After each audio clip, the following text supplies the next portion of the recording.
নমস্কার, সংসারের স্বাদ কেমন চ্যানেল থেকে আপনাদের সবাইকে স্বাগত। আমি আজ একটা বাঁকুড়ার পিঠার ভিডিও নিয়ে এসেছি।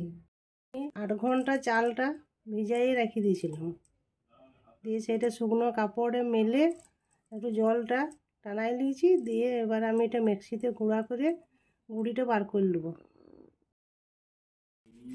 আমি এইভাবে সব চালগুলা গুঁড়িটা বার করে নেব। আমি আজকে শুধু গুড়ের পিঠা বানাচ্ছি, তার জন্য কড়াইয়ে নিয়েছি 400 গ্রামের মতো গুড়, আর এখানে 500 গ্রামের মতো গুঁড়ি। এই গুঁড়িটাকে আমি গুড়ের সঙ্গে মাখাবো।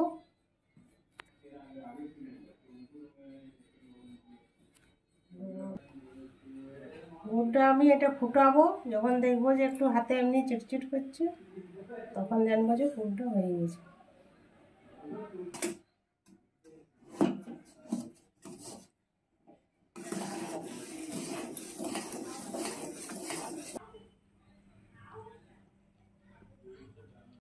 গুড়টা আমি ততক্ষণই ফুটাবো যতক্ষণ না গুড়টা দোলাটা ভেঙে যাচ্ছে।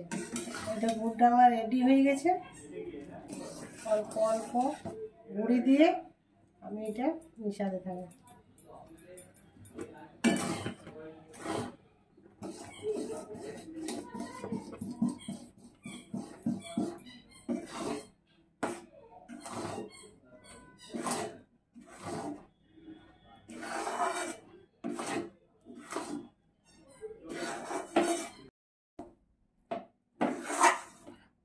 এটা আমার হয়ে গেছে। এবার এটা আমি নামিয়ে ঠান্ডা করে নেবো।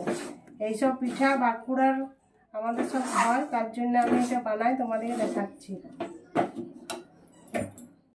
ঠান্ডা হয়ে গেছে, এটা আমরা হাতে তালিয়ে একটু তেল লাগিয়ে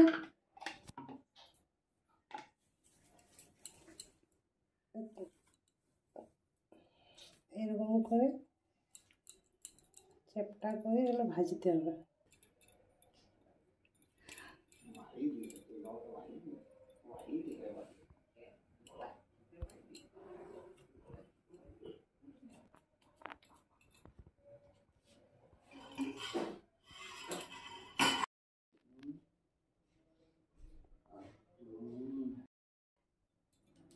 তেলটা একটু বেশি গরম করে তারপরে তেল দমটা কমিয়ে দিয়ে হালকা আছে এটা 2-3টা করে ভেজে দিতে হবে।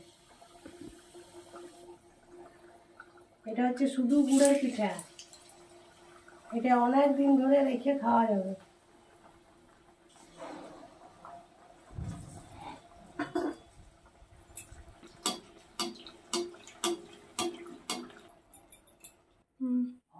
পিঠাটা ভাজা হয়ে গেছে, এটা আমি তেলটা ঝরাইয়ে আর রাখিয়ে দেবো। আমি একটা পিঠা ভেঙে দেখাচ্ছি আপনাদেরকে। ভিডিওটা যদি ভালো লাগে লাইক, শেয়ার, সাবস্ক্রাইব করে দিবেন, আমাকে কমেন্টে জানাবেন কেমন লাগলো আপনাদের।